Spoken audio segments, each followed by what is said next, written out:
É isso aí, agora evoluímos. O Pokémon evolui, a MDT também. Olá, meus queridos telespectadores, estamos aqui, queridos telespectadores, estamos aqui dentro do assunto de tabagismo. Agora com minha face olhando para vós, certo? Olharei em direção a essa, aqui mais ou menos, ficarei meu olho aqui, ó, né, nessas duas direções, por quê? Porque estou diante do meu tablet, certo? Tentando passar conhecimento de maneira resumida, de maneira interessante para o vosso deleite. Nada mais nada menos, estou estudando pela primeira vez o assunto, certo? Vi a aula, já li o assunto, fiz algumas anotações, algumas pesquisas, e aqui está o crème de la crème, obviamente extremamente desorganizado, mas organizarei com minha fala, certo? De modo que Vossa Senhoria compreenda o conteúdo. Beleza? Deu para entender? Vamos agora nesta empreitada diante da compreensão desse mal social, dessa pandemia chamada tabagismo. Beleza? Vamos comigo, vai ser divertido. Agora estamos olhando cara a cara, face a face. Beleza? Então venha comigo. Vamos lá, vamos começar aqui. Então, o primeiro ponto, né? O assunto vai ser o quê? A abordagem do paciente tabágico e a cessação do tabagismo. Basicamente é isso, né? A gente não quer aqui saber tanto de fisiopatologia não, apesar de que eu vou falar sobre. Beleza? Mas a gente tem que pensar principalmente no quê? Em como tratar esse paciente. Vamos tentar passar rapidamente, então, por outras situações, certo? Então, um dos fatores mais importantes atualmente é que é um fator de risco aí para a Covid-19 atualmente, né? Então, por ser um fator de risco para a Covid-19, a gente tem que levar em conta justamente que cessar o tabagismo atualmente é mais importante ainda, né? Já indo aqui mais para o final, tem uma partezinha que está um pouquinho travado porque está com minha face, né? E o processador de um tablet ele precisa de um pouquinho de carvão para poder funcionar. Então eu tenho mais chance de transmissão porque eu estou levando toda hora o cigarro à boca, beleza? E além disso, ela predispõe diversas pneumopatias aí relacionadas com que são justamente fatores de risco para a Covid. Então a gente tem justamente essas situações, certo? Entendido isso, vamos voltar lá para a parte inicial. A gente entendeu a relação com Covid. E uma coisa que é importante, né? É considerado o tabagismo uma doença crônica. Ela é uma principal causa evitável de morte do mundo. Em segundo lugar está o alcoolismo. Em terceiro lugar, adivinha, o tabagismo passivo, o PTA, que é a poluição tabágica ambiental, que a gente vai falar mais futuramente, certo? Ela é fator de risco para diversas doenças e também um fator primário, principalmente aí para DPOC, beleza? E também para outras doenças como câncer de boca, câncer de laringe, etc, né? Então, tabagismo é origem de diversas doenças, mais de 50 doenças relacionadas a esse problema, beleza? E ela está relacionada inicialmente com um ambiente o quê? É uma doença de caráter comportamental, obviamente, né? Então você tem mudança, como a nicotina, ela tem um aspecto de alteração comportamental, beleza? Tanto é que ela tem sido, né? Ela tem uma alteração de caráter comportamental, tem uma alteração de caráter cognitivo e o importante também de dependência química. Então a nicotina ela traz uma dependência química muito importante, beleza?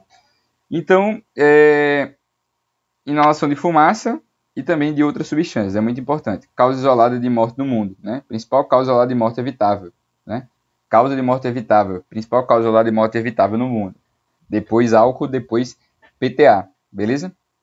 Show de bola. E aí a gente tem a nossa queridíssima nicotina tabacum, que nada mais é do que o tabacozinho, a folha do tabaco, que vai servir para fazer cachimbo, vai servir para fazer charuto, o cigarro de bale, fumo de rolo, rapé, tudo isso que são formas de consumo de tabaco que pode ser feita de diversas maneiras, certo?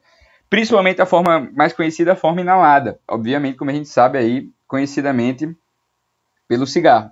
No entanto, a gente também tem a forma mascada e também a forma aspirada. Então, existem várias maneiras aí de se inalar a nicotina, né? E a fumaça. Obviamente, cada um vai ter um nível de concentração diferente e fases diferentes que a gente vai falar. Mas, principalmente o charuto e o cachimbo, eles vão ter basicamente a mesma forma de atuação do nosso queridíssimo cigarro, com um adendo, uma coisa a mais. Ele tem uma atuação tópica muito mais forte. Então, uma lesão tópica, uma lesão local muito mais importante, ou seja, afeta muito mais a mucosa oral por estar em contato direto. Obviamente, o cigarro também vai afetar aí a região da mucosa oral, também tem essa influência. O charuto, por sua vez, ele vai ter maior influência, principalmente na região da boca. Então, o que é que se tem de importante? A concentração de alcatrão e de monóxido de carbono no charuto e no cachimbo é aumentada. Então, tem concentrações maiores, beleza? Além disso, outra coisa que é importante em relação ao cigarro, que é a questão ao charuto, que é justamente que ele também tem maior risco de câncer de pulmão aí relacionado aos não fumantes. Então, não adianta dizer que cachimbo, charuto vai ter diminuição em relação ao câncer de pulmão. Existe uma quantidade maior.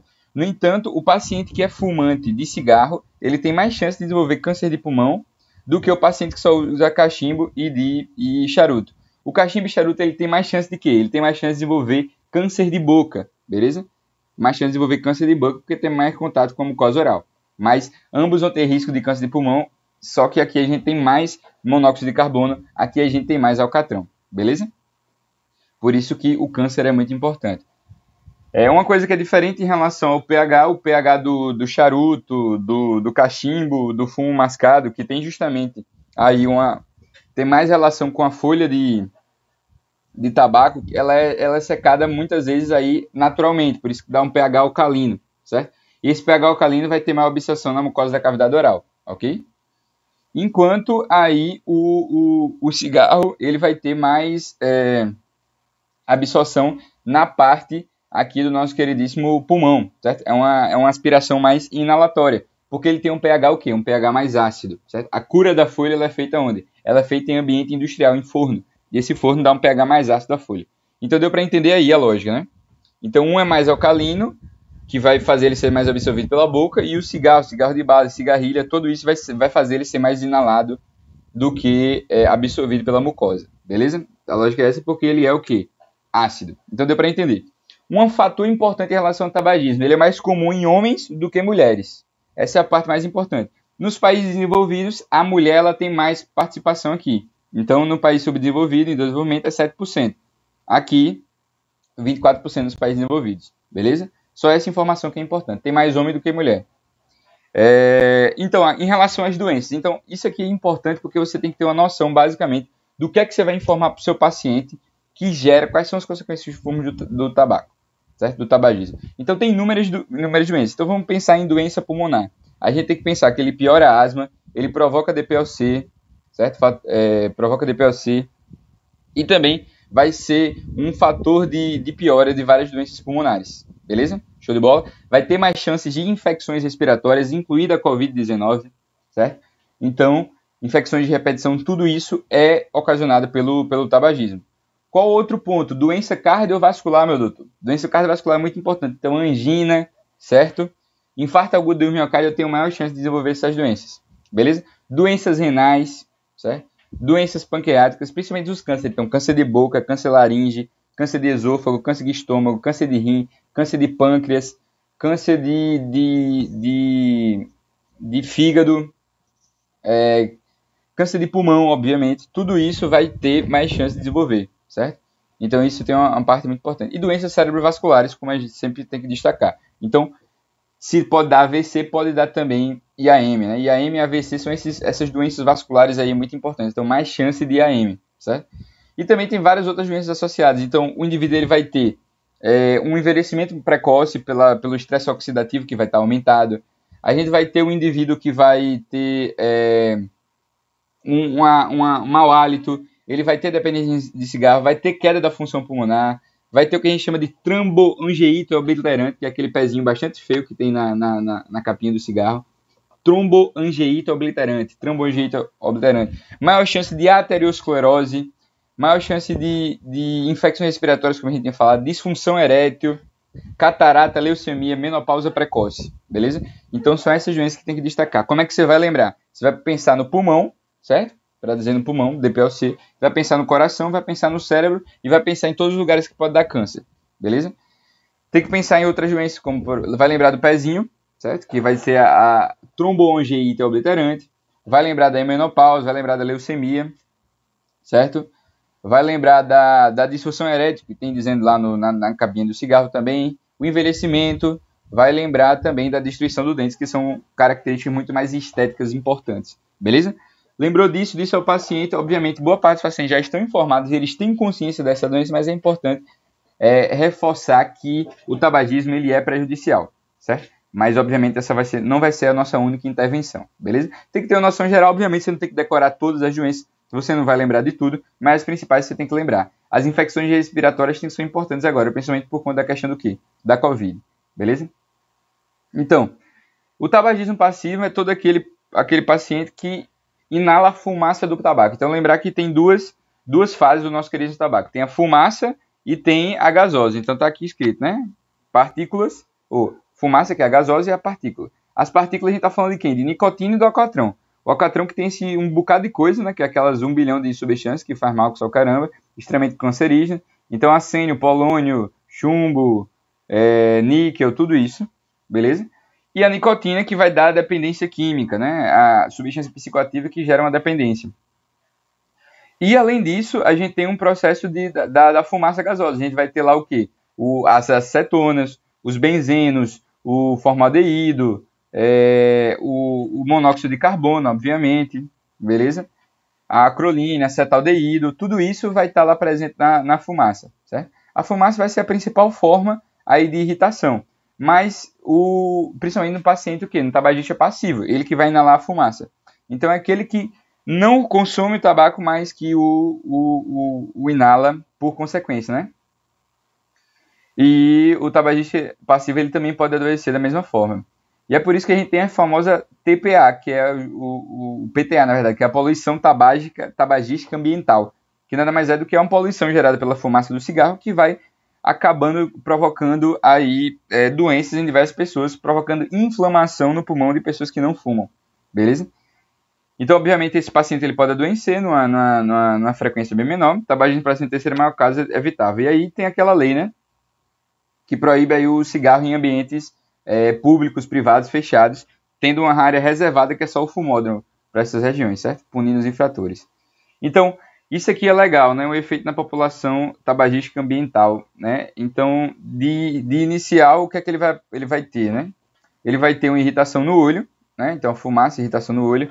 Vai ter aumento da alergia, vai ter aumento de doenças cardiovasculares, tosse, expectoração, tudo isso pode acontecer. Cefaleia, manifestações nasais. Isso é o efeito a curto prazo. A longo prazo, ele vai ter os mesmos efeitos do que o paciente que é tabagista, obviamente com a menor intensidade, porque ele não está lesionando localmente ali, você só está inalando, não tem a parte das partículas, né? Então, vai ter mais chance de câncer de pulmão, vai ter mais chance de doenças cardiovasculares, vai ter mais chance dos outros cânceres, vai ter mais chance de doenças cerebrovasculares, mais chance de infecção respiratória, mais chance de aterosclerose. Tudo isso é importante, né? Inclusive as crianças aí, elas podem se afetar bastante. É uma das formas de convencer a cessação do tabagismo em relação aos pais, beleza? Então é isso que vai acontecer, certo? E aí tem o PNCT, que nada mais é do que uma forma de aumentar o acesso, conscientizar a população, conscientizar a população médica que existe um plano nacional de contenção do tabagismo, que vai gerar uma rede de saúde e facilitar o acesso para o tratamento, né? Ações contínuas, uns eventos pontuais, blá blá. Não sei porque eu estou falando isso, porque isso não vai cair de forma nenhuma na sua prova. Mas enfim, tem doses máximas para substâncias do cigarro, certo? Imagens do cigarro já foram colocadas há muito tempo, com o objetivo de diminuir aí o acesso, e tem surtido efeito. E muita gente preocupada com a saúde por conta dessas imagens, então deu certo. E o tabagismo com dependência é muito importante. Por quê? Porque ele vai ser uma droga de caráter psicoativo. O que é uma droga psicoativa? É aquela que tem efeito no sistema nervoso central, provocando mudanças de comportamento, de cognição e de caráter emocional. Então, comportamento, comportamental e de cognição. Isso é importante, isso vai ser destacado. Então, a droga de abuso, né? Considerada uma droga psicoativa de abuso que causa dependência. Então, isso é importante, certo? E isso vai acontecer principalmente por conta de um neurotransmissor chamado dopamina. Por quê? Porque ele gera uma sensação de prazer, né? Então, a consequência é justamente o quê? Primeiro, que é a compulsão. Então, por gerar a sensação de prazer, por sensibilizar os nossos queridos receptores nicotínicos, alfa e beta, a gente tem justamente um estímulo ao prazer considerável, né? Então, é uma droga que gera o quê? Que gera compulsão, vontade, desejo da substância. ela gera tolerância, ou seja, cada vez doses mais altas para conseguir os efeitos iniciais. Isso vai acontecendo de forma progressiva. E além de gerar isso, ainda tem um efeito que é a questão da abstinência, crise de abstinência. Então, a abstinência ela acontece justamente quando o paciente ele tenta deixar de parar. Então, se ele passa mais de 2 horas sem a nicotina, que é o tempo de meia-vida, ele vai justamente começar a apresentar sinais de abstinência, que a gente vai destacar de maneira bem clara aqui quais são esses sinais. Outra questão que é muito importante também, além dela ser psicoativa, gerar tolerância, gerar compulsão e abstinência, é que ela também é uma droga auto-aplicada. Então, basicamente, é uma droga que não tem aí recomendação médica, como, por exemplo, um benzodiazepínico, que ela seria, portanto, uma droga administrada, certo? Ou então uma droga que gera dependência no hospital, dessa forma. Então, basicamente são isso, né? Então, só para deixar de maneira, dar uma passada bem rápida, essa parte não é tão importante, mas existem as drogas depressoras, sistema nervoso central, que vão provocar, portanto, diminuição do nível de atenção, diminuição da cognição, disfunção motora, diminuição da concentração, da tensão emocional, da capacidade intelectual, que aí a gente vai estar falando dos tranquilizantes, está falando dos opioides, do álcool em si, né, que são substâncias depressoras. Ao contrário, a gente tem as substâncias do quê? Estimulantes, né? Substâncias estimulantes que vão ativar o sistema nervoso central, vão aumentar o nível de atenção, vão provocar aí, maior tensão emocional, euforia, e vai fazer o SNC trabalhar de forma mais acelerada. Então a gente tem o crack, tem a cocaína e também a nicotina, que vai estar nesse ponto, né? A cafeína também. Outra droga importante psicoativa vai ser a maconha, o LSD, o êxtase, que vão basicamente o quê? São drogas de caráter alucinógeno. Então eles provocam aí distúrbios que vão gerar algo parecido com um delírio psiquiátrico, né? Então isso é importante. Então a nicotina está na classe dos estimulantes. Eu vou estimular o sistema nervoso central. Eu vou alterar positivamente a emoção, vou gerar euforia. Positivamente a cognição, vou gerar atenção. E positivamente o comportamento, certo?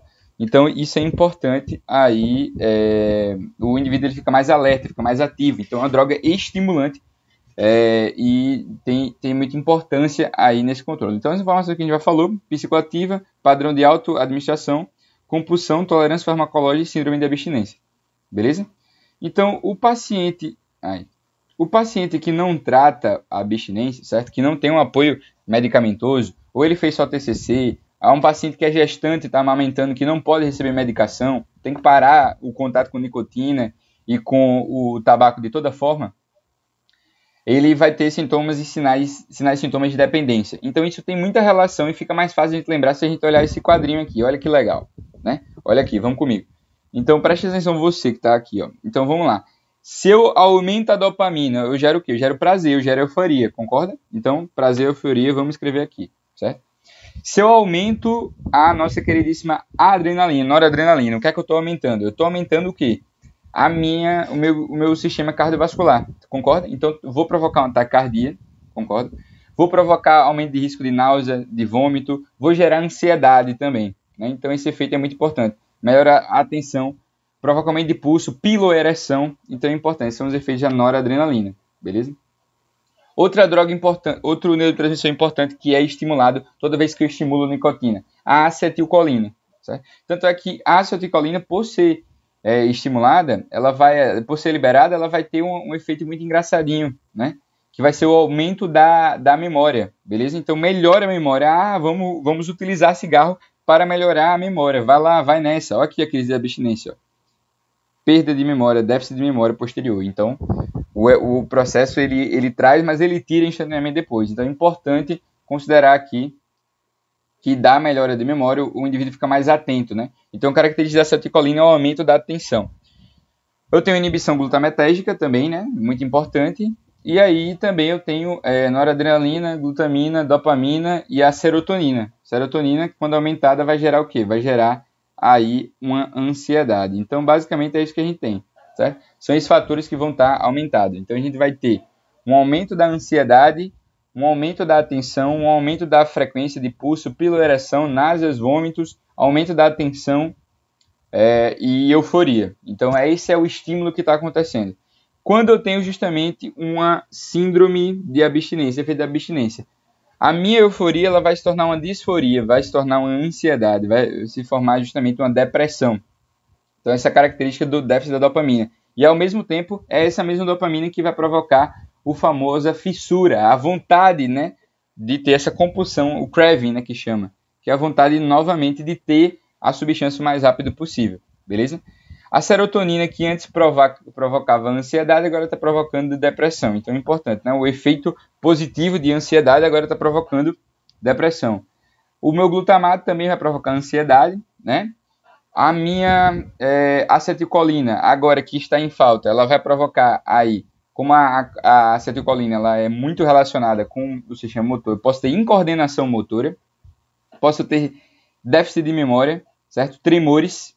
Então é importante ter isso bem claro, né? Então o efeito positivo na memória de atenção, de memória, agora se traduz na abstinência por um déficit de memória, né? Incoordenação motora e tremores, porque a gente lembra que a acetilcolina está relacionado com o funcionamento dos músculos, né? Lá no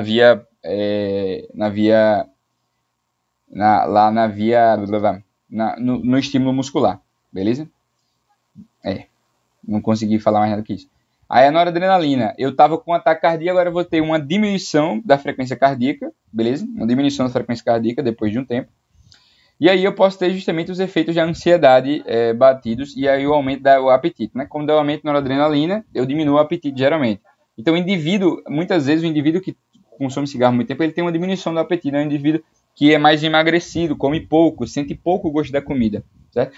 Tanto é que um dos principais sinais aí de abstinência é o ganho de peso, beleza? Então novamente, a ação aguda, né? Então a gente tem uma liberação importante de noradrenalina e de dopamina, que vai gerar euforia, vai gerar taquicardia, a gente vai ter ansiedade, vai ter aumento da atenção, vai ter náusea, vômito, tudo isso é importante, beleza?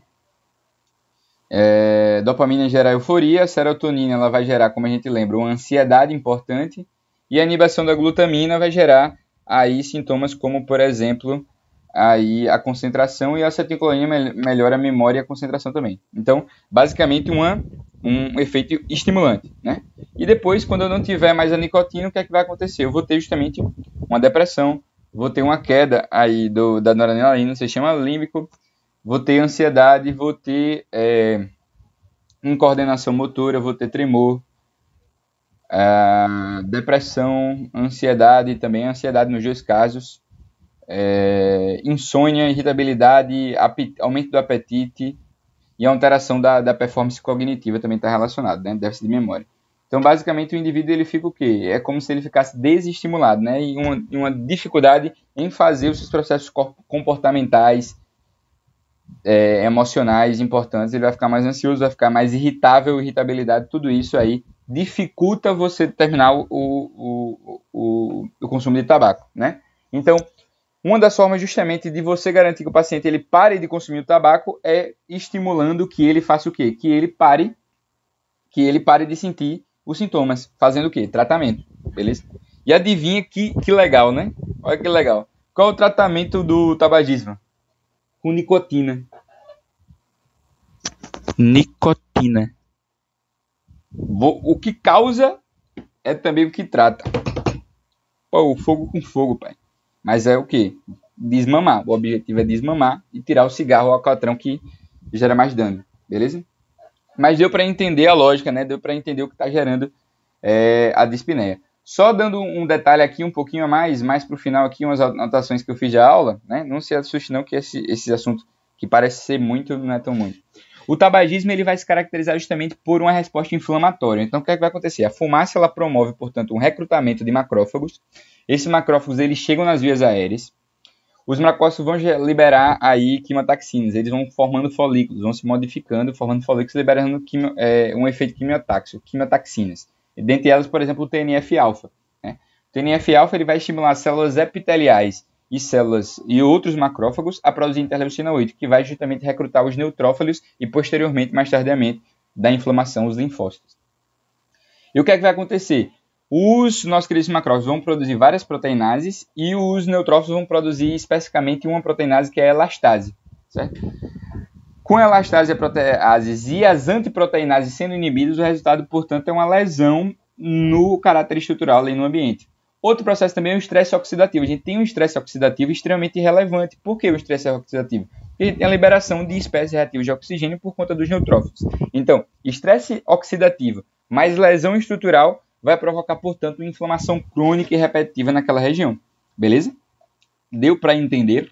É isso que a gente tem. Então, o principal bichinho que vai acontecer é a TNF-alfa. Então, futuramente, o paciente ele vai começar a apresentar aí tosse, expectoração, dispneia, né? E com chance de aparecer, portanto, aí lesões neoplásicas. Então, a lógica é essa é a estrutura do tabagismo, beleza? Então, a gente entendeu basicamente quais são essas estruturas, a gente já entendeu aqui a dependência. Só vamos ver se eu estou lembrado das questões de dependência que eu estou sentindo que não está bom. Então, vamos comigo, né? Então, só foca aqui em mim agora. Vamos lá. Vê se você lembra comigo. Vamos lá. Abstinência, né?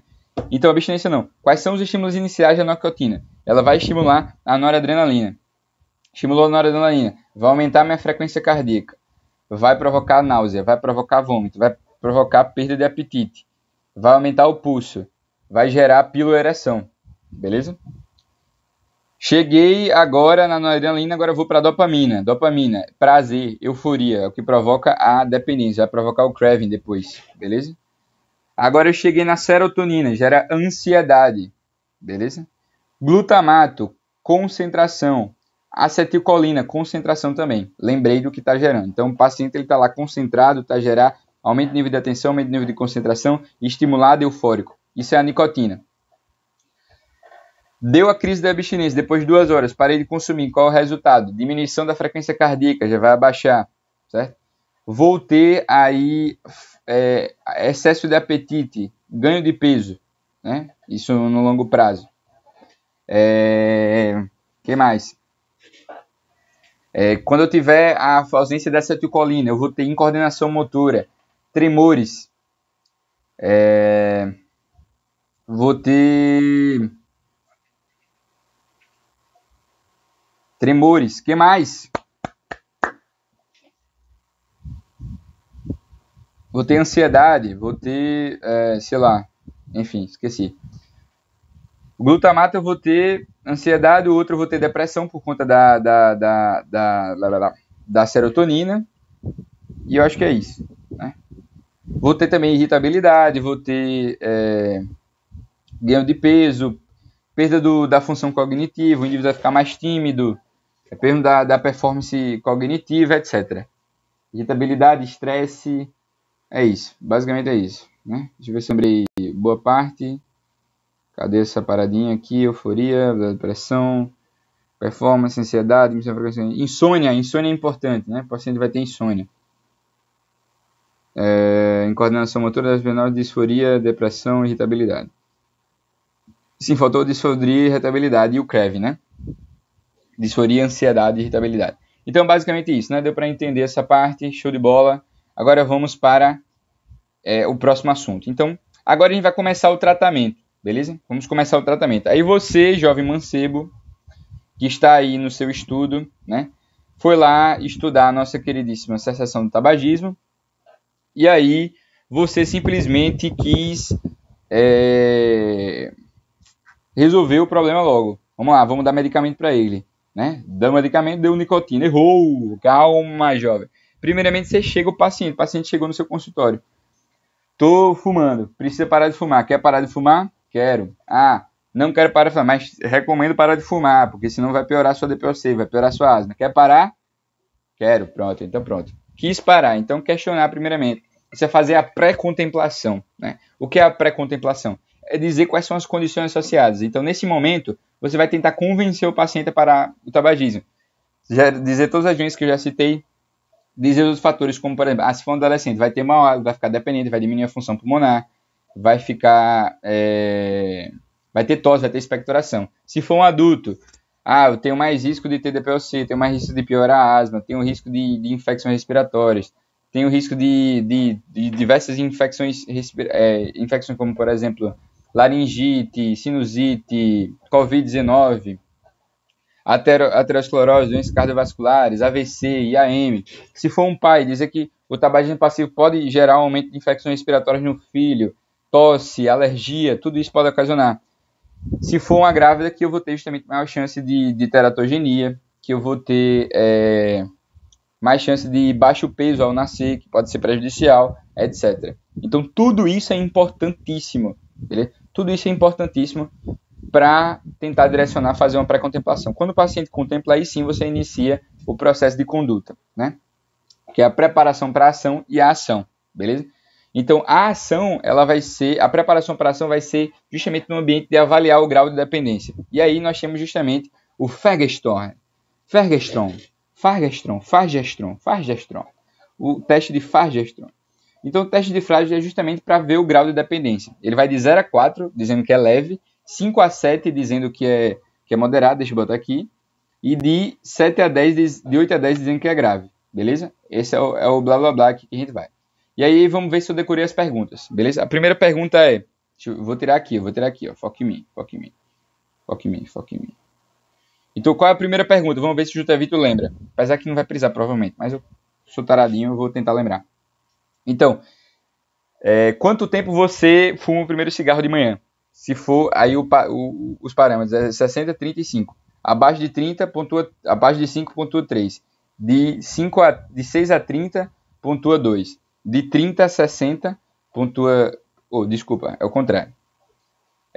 O de 5 pontua 3, o outro pontua 2, o de 30 a 60 pontua 1 e o de acima de 60 pontua 0. Beleza? Próxima pergunta.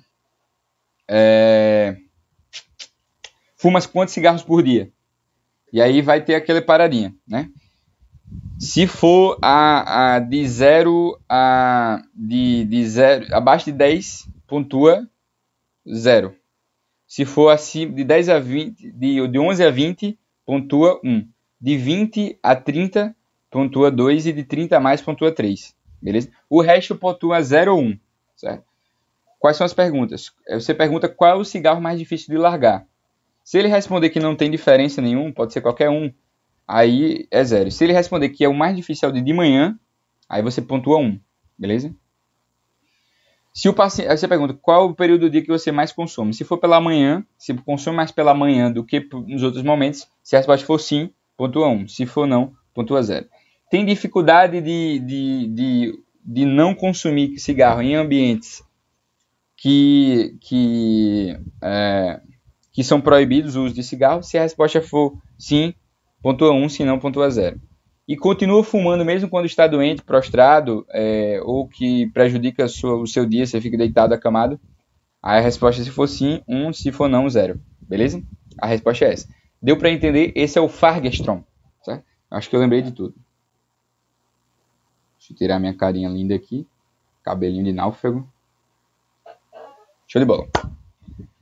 Então a gente teve isso, né? Depois que a gente fez isso, a gente tem que calcular a carga tabágica do indivíduo. Já classifiquei o nível, né? Perguntei se ele queria parar.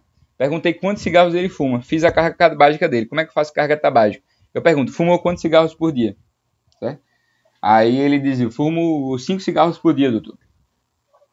Aí você diz, fumou durante quanto tempo? 2 anos. Então 5 cigarros por dia por 2 anos dão 10. Dividido por 20, 0,5. Meio maço ano. Beleza? Essa é a lógica, porque no máximo tem 20 cigarros. A lógica é essa. Mas o cálculo é em maços ano. Beleza? 3 carteiras, se ele dizer que tem 3 carteiras por dia, é só multiplicar. Se disser o número de cigarros, aí é 90, divide por 90, beleza? E aqui, por que é importante saber o grau de dependência? Olha aqui que legal, né? Aqui está a resposta que dá o bizu. Se eu for leve, eu trato só com a TCC, que eu vou falar já o que é. Se eu tiver, que não é trabalho de conclusão de curso, se eu tiver moderado, vai ser TCC mais um medicamento, uma monoterapia.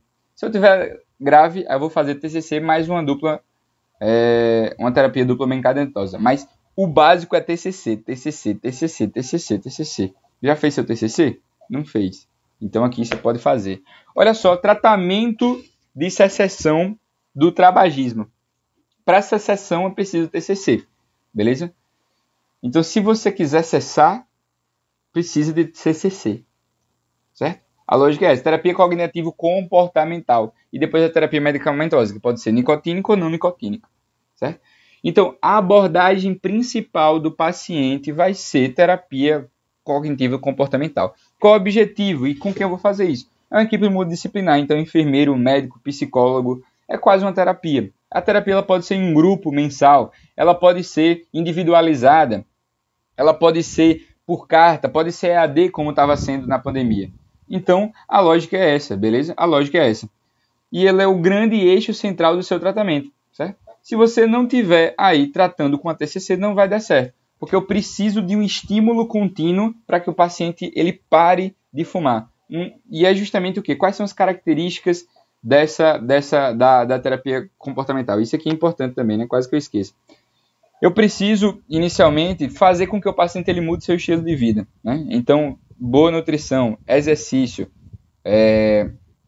mudança de hábitos, ingestão de água, tudo isso é importante com o objetivo de facilitar a dependência. Então, como é uma terapia cognitivo-comportamental, eu preciso fazer o paciente reconhecer diversos padrões de comportamentos que influenciam.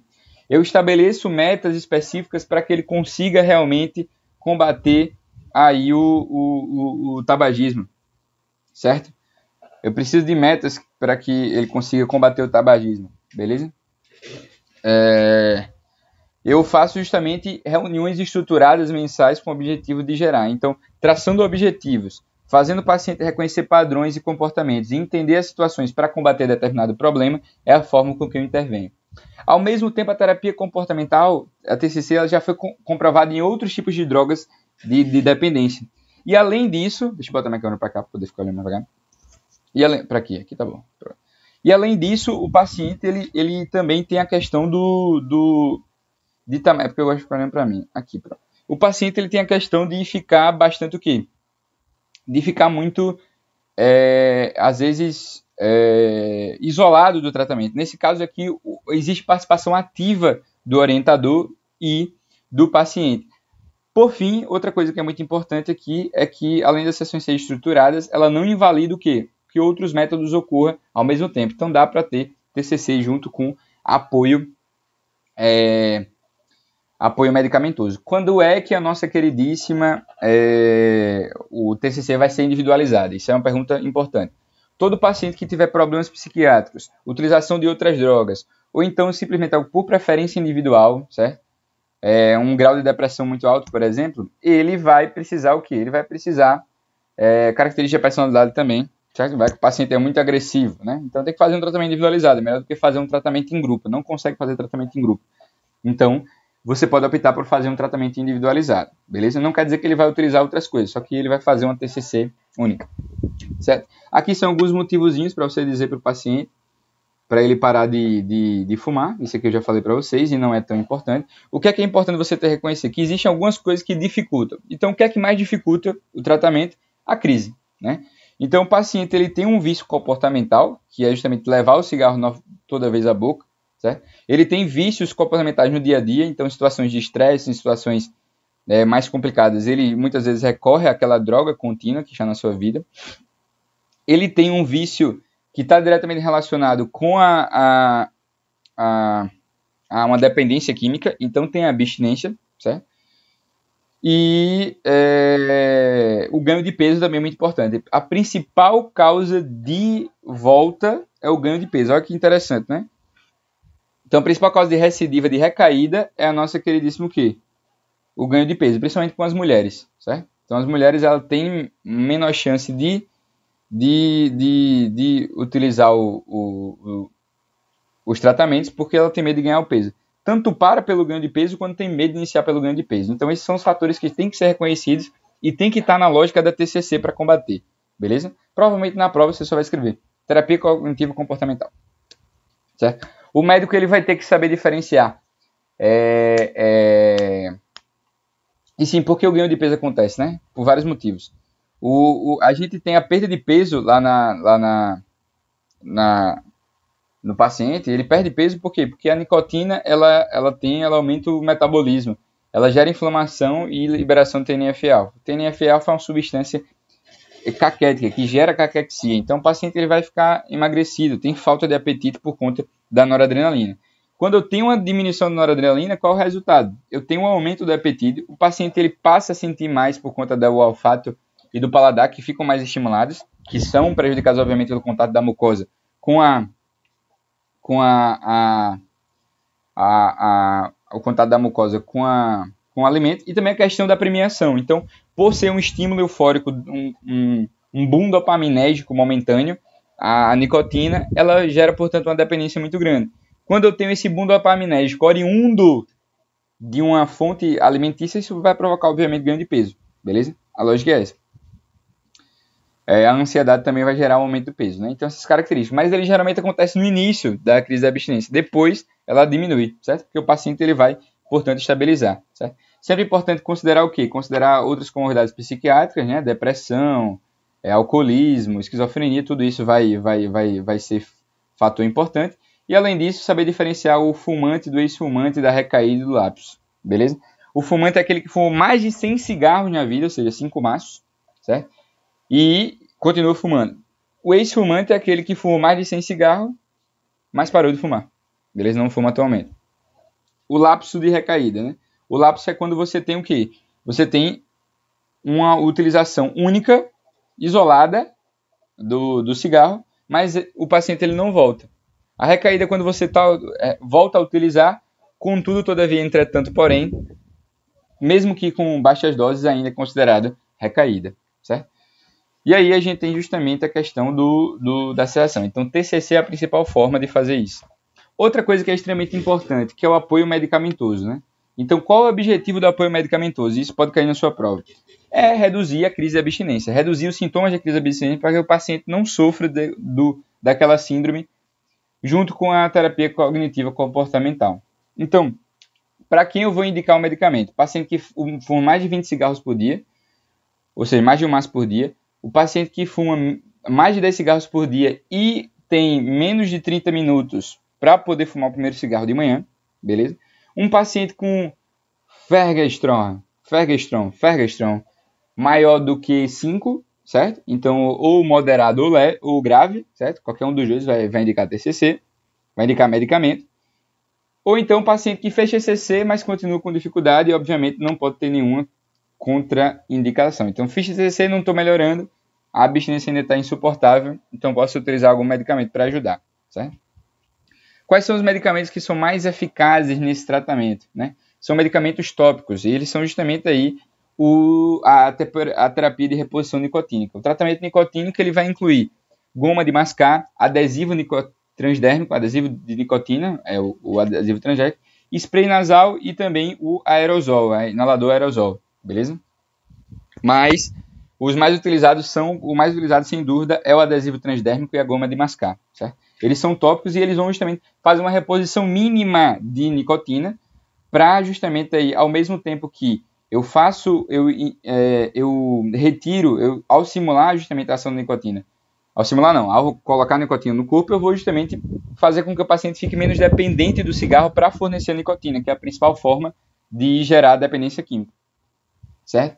Então tem que reduzir aí o uso de cigarro, beleza? E uma coisa muito importante, na terapia de suporte nicotínico, de reposição de nicotina, eu não posso continuar fumando, nem diminuir, porque isso pode gerar justamente o quê? Um boom de nicotina ao mesmo tempo, ou hiperfornecimento de nicotina. Isso pode gerar repercussões cardiovasculares importantes, porque lembrar que um dos efeitos da nicotina é aumentar a noradrenalina, então o paciente vai ficar taquicárdico. Se ele tiver alguma descompensação, isso pode gerar um problema muito grave, beleza?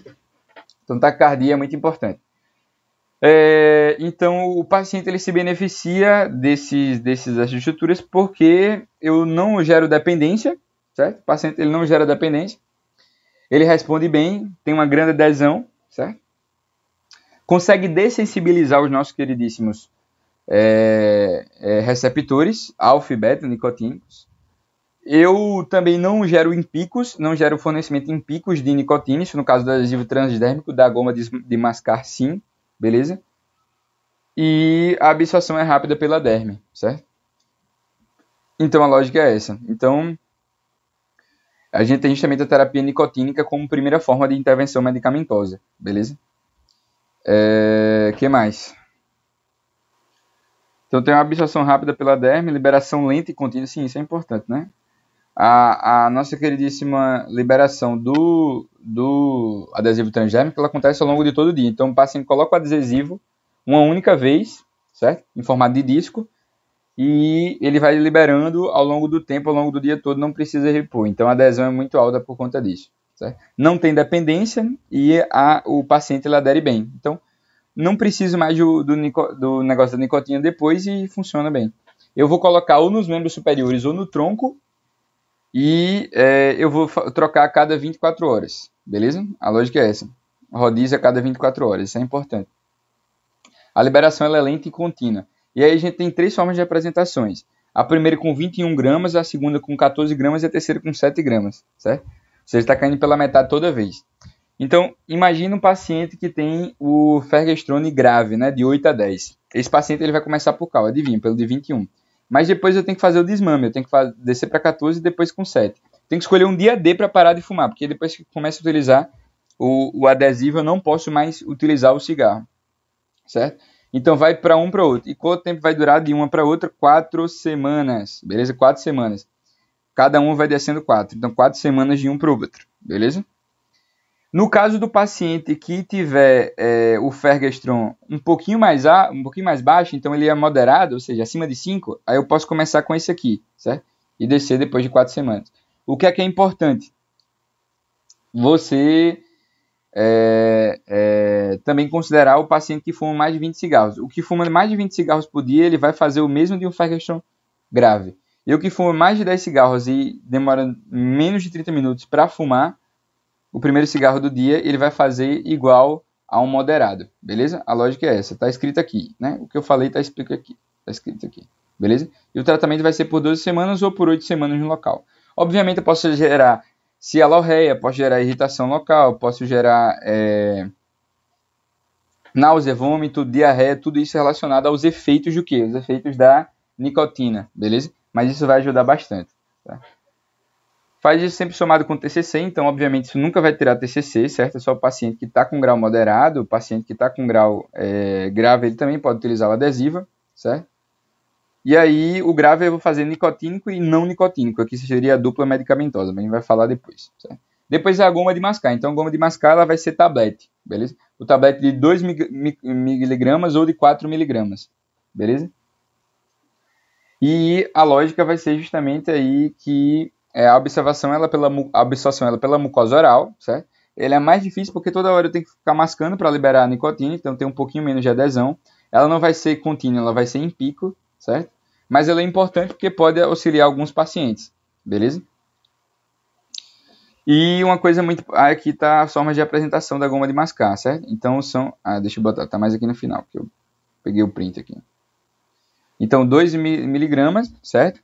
E aí o paciente que tiver naquele primeira situação, certo? Que é até 20 cigarros por dia, que é o paciente um pouquinho mais grave, ele vai fazer o uso de 2 miligramas, beleza? E ele vai fazer isso vai fazer um tablete a cada 2 horas, 1 a 2 horas, que é o tempo de meia-vida.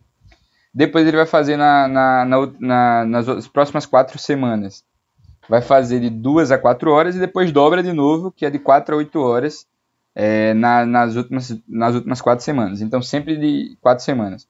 O paciente que fuma mais do que 20 cigarros, certo? Que está um pouquinho mais grave, a goma de mascar, ele vai fazer o quê? Ele não vai utilizar isso aí. Ele vai começar com de 4 miligramas, 1 a 2 horas, e depois continua com 2 miligramas, 2 a 4 horas, e depois 2 miligramas de 4 a 8 horas. Beleza? É a mesma coisa.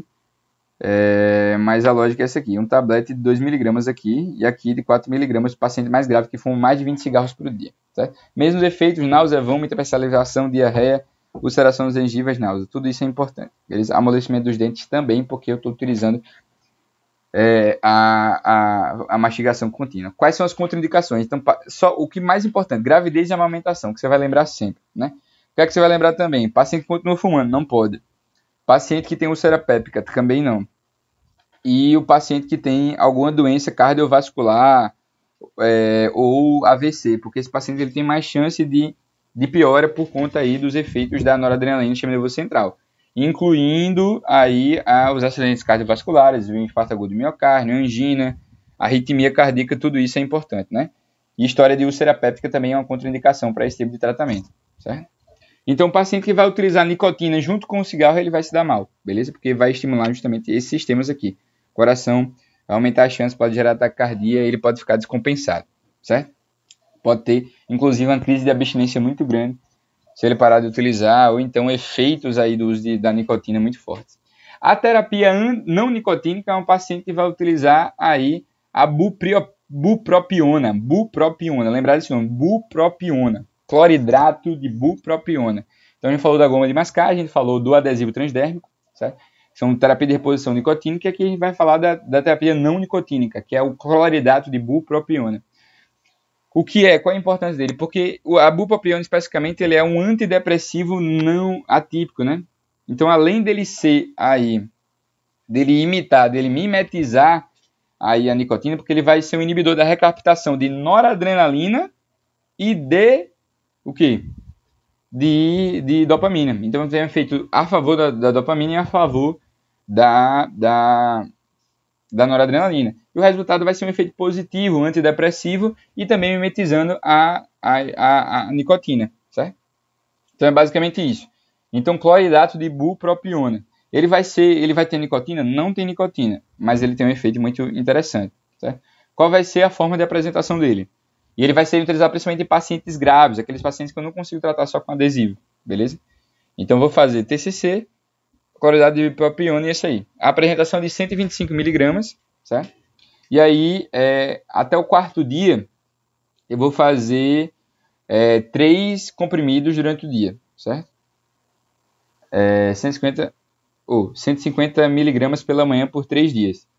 Aí eu faço isso até o quarto dia. Do quarto até 12 semanas, eu vou fazer uma tarde e um de manhã, certo? Com intervalo de 8 horas entre eles. Eu tenho que parar no 8º dia de fumar, beleza? Essa é a lógica. Então, 150 mg pela manhã por 3 dias e depois manhã e tarde até o final do tratamento, certo? Com intervalo de 8 horas a partir da 4ª semana. E no 8º dia eu tenho que parar de fumar, certo? A lógica é essa. Insônia, boca seca e convulsão. É mais difícil de lembrar um pouquinho isso aí, beleza? As contraindicações, gravidez e amamentação. Então, gravidez e amamentação, só fazer TCC. Paciente que tem problema renal também é uma contraindicação relativa. Paciente que usa inibidores da MAO. Paciente que tem problemas relacionados a histórico de convulsão, epilepsia, uso de benzodiazepínicos, antipsicóticos, barbitúricos são importantes. E também paciente com bulimia, anorexia nervosa também é importante. E o que tem hipersensibilidade ao tratamento, certo? Então, basicamente, o que é que eu estou fazendo? TCC, nicotina e a bupropiona, que é importante lembrar da apresentação 150 mg pela manhã durante 3 dias. Depois, no quarto dia eu vou fazer 3 dias, depois no quarto eu faço 150 também, só que eu faço 2 vezes ao dia, manhã e tarde, beleza? Até a 12ª semana e parar no 8º dia. É um antidepressivo atípico. Deu para entender? A lógica é essa. Então tem que fazer os dois, terapia medicamentosa e não medicamentosa. Às vezes só a não medicamentosa dá certo, paciente que tem um grau leve, certo? Mas passou de 10 cigarros, aí você já começa a fazer outro. Deixa eu ver se faltou mais alguma informação. As etapas eu falei, pré-contabilização. Sim, aí tem outra coisa importante. O paciente ele pode fazer uma parada gradual ou ele pode fazer uma parada abrupta, que geralmente a parada abrupta ela é mais o quê? Ela é mais assertiva, certo? Ela é mais assertiva porque o paciente ele vai tomar a decisão de parar e vai tentar se esforçar para manter. Na parada gradual, o paciente ele vai tentar parando de pouquinho em pouquinho, certo? Mas isso aí não é tão eficiente, pode ser menos eficiente, ela é menos assertiva. No entanto, tem que parar em algum momento de fumar para fazer terapia nicotínica. Dá para fumar um pouquinho no paciente que vai fazer bupropiona? Dá. Doutor, posso fumar um pouquinho ainda? Pode. Até o 8º dia, depois disso tem que parar. Beleza? Uma coisa que pode fazer é isso aqui, ó. Eu adio o primeiro cigarro e depois tento fazer o quê? Eu faço medicamento e adio o primeiro cigarro, certo? E até lá aí eu vou utilizar a nicotina e ele vai diminuir a chance de querer fumar o primeiro cigarro da manhã, certo? Não podemos continuar fumando nicotina, o nicotina pode continuar fumando, mas vai mimetizar a dopamina. E existe a vareniclina, que ela é mais cara e não tem no SUS. Se você quiser estudar, tá aqui, ó. dê uma pausinha, tira um print e estuda variclina, mas eu não vou estudar não. Aí tem essas vantagens e desvantagens de cada um, se quiser estudo também, não precisa, e é isso que nós vamos ter em relação aos tratamentos, ok? Muito obrigado pela sua atenção, pelo seu entretenimento, certo? Espero que tenham aprendido bastante, e aí finalizamos o nosso queridíssimo negocinho. Só isso aqui é importante, porque a bupropiona ela é muito boa, né? Porque ela não tem nicotina, ela pode ser utilizada aí junto com adesivo. O rim é que ela tem história com convulsão. O adesivo de nicotina, porque ela é muito bom, porque tem uma base adesão, só usa uma vez no dia. Porque ela é ruim, porque ela não tem alívio em situações de crise. Aqui tem alívio na situação de crise, mas ela tem uma baixa adesão, porque a técnica é muito chata, beleza? O spray nasal ela mimetiza, né? Efeito colateral desagradável. O inalador ele mimetiza quando você tá usando, certo? Isso é bom, porque simula o ritual comportamental, só que tem baixo nível de nicotina. E aí você tem uma noção geral do que é isso aqui, mas tem muita coisa que dá para pular. O principal foi falado, espero que você tenha entendido o assunto, ok? Desejo uma excelente noite. Esse é o tabagismo. Não fume, não beba, não use drogas, faça corridas e jogue basquetebol. Um abraço.